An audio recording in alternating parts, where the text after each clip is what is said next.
Well, good afternoon from Two Happy Children Farm. I'm out in one of our test plots here. Our field right now is at 2,400 heat units, and we expect black layer in about 15 days, or 2,800 heat units. So things are working really good right now. We have a full moisture profile at the moment, and we've pretty much stayed full with the moisture since early April when we were at V4 stage. And so this is very unusual for Texas. We've had some days where it dried down a little and we'd get some 95-degree weather with south winds, which of course is stressful, but then a few days later we'd get another inch of rain. So we're going to find out what's happening here. This variety I'm standing in is a Terral. It ends in number 55. It's a conventional corn.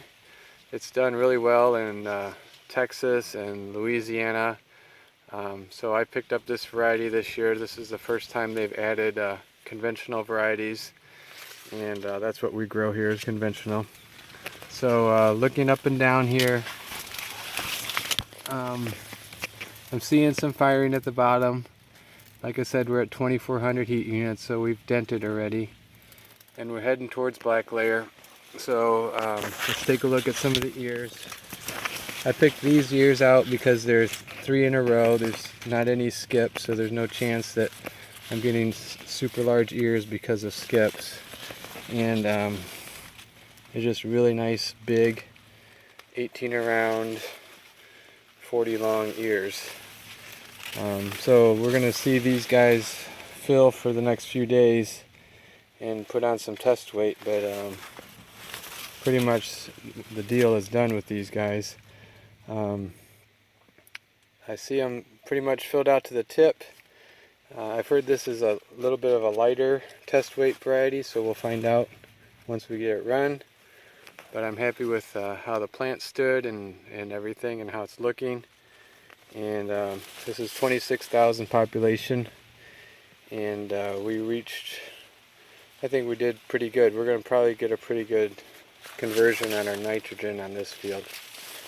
We go over to his partner. This is the 26, and I'm 2 rows in, and they're about the same height. I think this is like a 3-day earlier variety, maturity wise. And again, I looked at 3 ears, and they look really nice, 16 to 18 around and 38 to 40 long.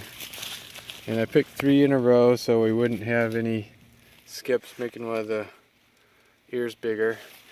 And that's still a challenge with no-till, is trying to get rid of those skips. I still get plenty of mysterious skips. This year I think it was more related to hitting depth, and I think I was getting mud built up on my gauge wheel, so the depth was a little lower than it should have been. So this is the 26 variety, and next to it is the 56, or the 55. So 2 nice varieties that have been handling the heat well. And I know we were in the 90s, 95 range when we pollinated. So it looks to me like they pushed through pollination pretty well and pulled back just a little. But we really thought with all the rain that we would have lost more nitrogen than we did. But it looks like these guys hunkered down and grabbed what they could. So thanks for watching. We'll give you more updates as we get closer to harvest.